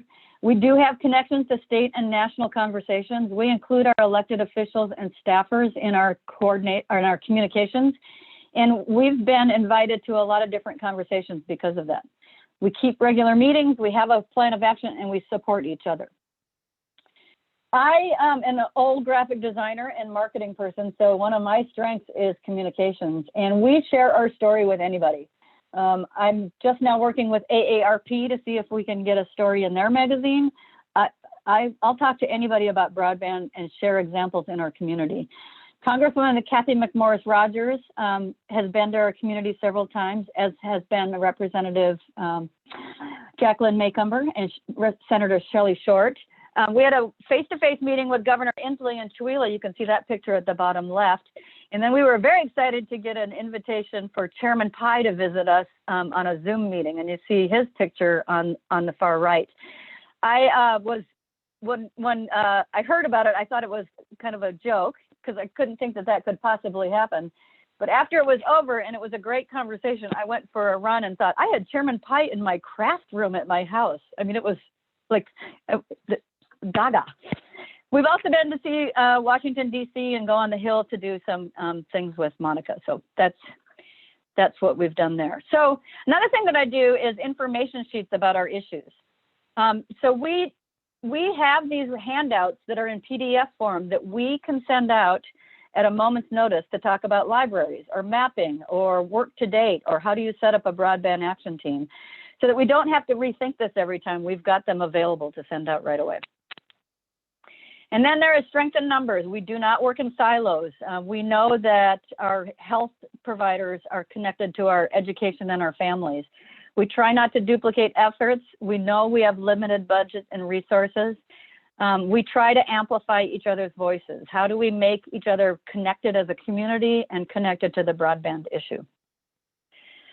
And I'm very excited to say that we're now working with Russ and Yvonne at the statewide broadband office to deploy BATS and support BATS across the state. We have a memorandum of agreement with them to figure out how to do this. The Commerce and the Washington State Library are helping, and we're trying to get these resources put on an internet website so that people can access them and support their own BAT teams. So here's our team that's growing more BATs, and I welcome any questions about it, and look forward to seeing every community have a broadband action team and solve this once and for all. Thanks, Monica. Colette, do we have a question? Yes, we do have a question. The question is, how is the broadband action team process financially supported? So I work for Washington State University Extension. I'm the county extension director. So my program focus area is community and economic development. So my salary is funded by taxpayers and the county commissioners to do this kind of work. Oh, Russ is going to have an answer for this one as well. And then I've written some small grants to help pay for Bert for some hours. And other than that, it's just bootstrapping from the ground up. There's no money that gets floated around for any of this work. Before you hear from Russ, can I just add one thing? So Margie Yeah. Hall is on the Inland Northwest Partners board. Margie Hall is an economic development director in Lincoln County. And she, again, like Deborah, through the funding of her entity, leads their broadband action team. Most often, our broadband action teams have been led by someone in the community who, as part of their job, takes that on. It's a heavy lift. As Deborah mentioned, we also have at WSU found funding to hire a broadband action team coordinator, a BAC coordinator. But Russ in our partnership has plans this year for the state legislature. So take it away, Russ. Yeah, sorry to Zoom bomb your session here, Deborah, but No, absolutely. go. So it is in the decision package for the broadband office this year, and I know Rep. Dye is on here, so hopefully she'll support it as well. But we have asked for a little bit of funding for broadband action teams across the state so that we can remunerate the people that are doing the heavy lifting. And it's not a bunch of money, but it's enough to make them, feel appreciated and allocate a few funds their way for their efforts, because we do believe this is the most important thing we can do, is build this up from the ground level, and community people like what you call Bert? That angry grandma at the keyboard. Angry grandma. Potentially Bert could be less angry if we rewarded her with a little bit of compensation. So we are putting that in our decision package, and hopefully we'll have some funds for this. Thank you. And one of the things I'm excited about having more broadband action teams is it's very difficult. I'm a graphic designer. I don't know how to build networks. And so I would love to have more people across the state that I could strategize with and get information and help me through the tough moments like I'm having right now about where to go next and how to manage my my workload and focus for the future. So I'm very excited that we're going to have more. Some of our rules are we're technology neutral, politically neutral, internet service provider neutral, boundary neutral, because the broadband doesn't stop at Stevens County. One of our very critical partners, and I wish you were here, was Frank Metlow at the Spokane Tribe. They've been a member of ours since the beginning of our action team, and they have their tribal reservation projects. We have our Stevens County projects. But we talk about how they might connect and where it makes sense to connect our efforts and where it doesn't. And so it's about communications and staying in touch. Well, thank you, Deborah. We don't have any other questions that have come in, so I want to go ahead and pass the mic off to Monica. All right. Thank you very much, Deborah. And as you've seen, it's critical. Even though we believe broadband is local, that's the premise for the broadband action teams, and it's a community up. It is so important to have partners. So if we could have all of our panelists turn their videos back on, because we're all partners in this. And what I'd like to do is we just have a couple more minutes before we're going to wrap up. And I'd like to give each of them just one last opportunity to make any final comments they'd like to make today. And I think we'll just go in the order that you presented. So Russ, what final thoughts do you want to leave with folks about what's going on? Anything important you want to share with them, just reinforce, or ways you'd like to have them be more active in helping be a partner? Thanks, Monica. And I think it just goes back to the community, getting involved in the community, as Deborah talked about, the fact that, we're going to have broadband action teams. We're getting them all over the state right now. This office will stand up a better step and repeat for broadband action teams. Deborah's been a great, forward thinker in that, and a pioneer in the space with you, Monica. And we're going to try to formalize that better, and we're going to do a better job. So really just being engaged in the conversation, being able to talk more intelligently about what it is we need. I appreciated Mike's conversation around being technologically agnostic. We'll definitely be technologically agnostic because we have to get last mile delivery done, and we'll leverage those public-private partnerships. But just be part of the conversation. And remember, it's you can sit and talk about it all day long and complain about it and reiterate the facts about it. But until you're engaged in the solutioning of it, you're not really helping the problem, right? So don't just talk about it. Don't reiterate the fact it's important, all that kind of stuff. Get engaged in solutioning this, and that's what my biggest push is right now. Talk about how we're going to get it funded. Talk about the partnerships. Talk about being active. So thank you. Great, thank you, Eric. Thank you so much, Monica. I echo Russ's comments. Plan, collaborate, and then execute on that. Again, the key is really, identifying what you need in your community and kind of and doing that outreach. I love Deb's discussion of having that. And I know that we want to do more of those in Idaho and kind of what are you getting the community together to really understand what is out there again and trying to kind of come up with solutions and not getting kind of stuck in, well, we definitely need X type of, of internet solution. You got to think outside the box. You got to look at what your options are, figure out how much money you have and what it's going to cost. And really come up with those solutions. Because again, as a state agency, I certainly don't know what every community needs. And that's why I rely on my communities to help and support me. So the goal is, if we all work together, we'll make some headway, and that's where the key is in this thing. Terrific, thank you, Mike. Yeah, thanks, Monica. Everybody on the panel, I've learned a lot. It's been a very informative session, and I appreciate the questions. And from the provider perspective, 3 years ago, we applied 10 years ago for a stimulus grant after the recession, the Great Recession of 08-09.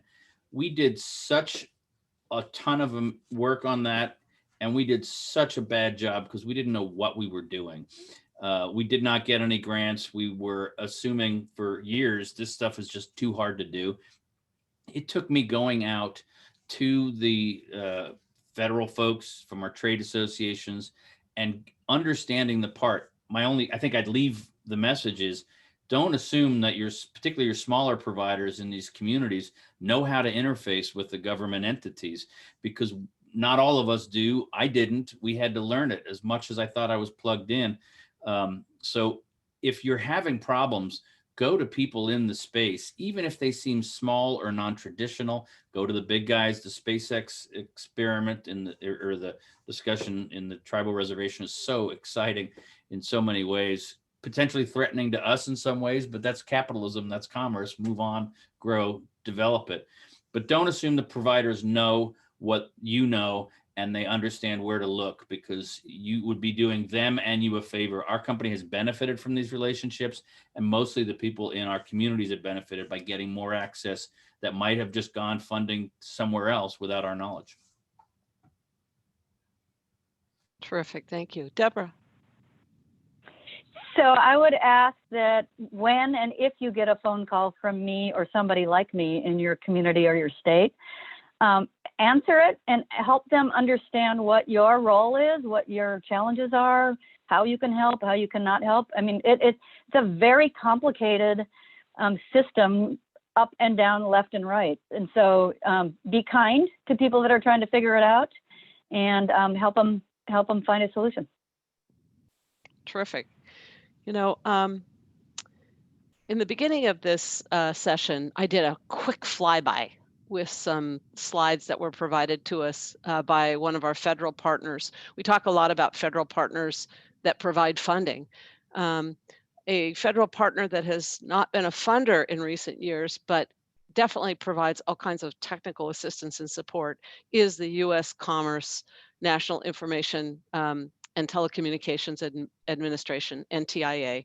And NTIA has been doing some work in both Washington and in Idaho to provide workshops and a series of seminars now in parts of Idaho. And they are a tremendous resource and available. And if your community is thinking about some of this, and you're not maybe ready yet to even start a broadband action team, but you want to get some more information and get the right people together, let either Eric or I know, and we could get you, or Russ know, and we can get you in contact with our folks, our partners at NTIA. They are happy to help in this journey with us. I also just want to mention that COVID has changed so many things. And in so many ways, I think we are not going back to what we saw before. We have a new norm. And I think that broadband is going to be play a greater role in that. Not everyone is going to return to the office. Not everyone is going to full-time be back in classes. There's going to be much more use of technology for education. Telehealth as zoomed. Uh, and I think we're seeing that with e-government and so many other aspects of our life. And so what I'd like to say to you today is we've heard a lot about what's going on to help address these challenges and these opportunities. And these leaders really need your help. Your communities need your help. And through these partnerships that we've talked about, we really all can help contribute to the importance of digital inclusion. Let's give a virtual round of applause to this terrific panel. And then let's pass this back to Paul to bring us home. Thanks all. Thank you, Monica. I'd like to take this opportunity to thank all of our speakers for their excellent presentations. A lot of great content here. And remember that we will have this posted, all the PowerPoints will be posted on the Inland Northwest Partner website. That is www.inwp.org under the resources tab. Again, special thanks to Monica for putting the panel together to facilitate us and your great insights as well. Shortly, a link to a quick survey will pop up, and I encourage you to just take a minute to just complete that quick evaluation.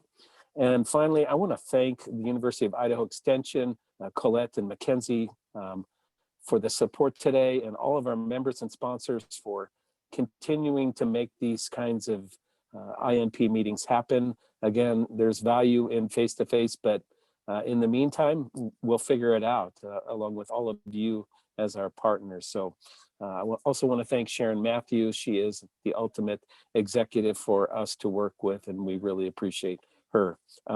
With that, watch for your emails, upcoming information about our next webinar scheduled for sometime in December, January timeframe.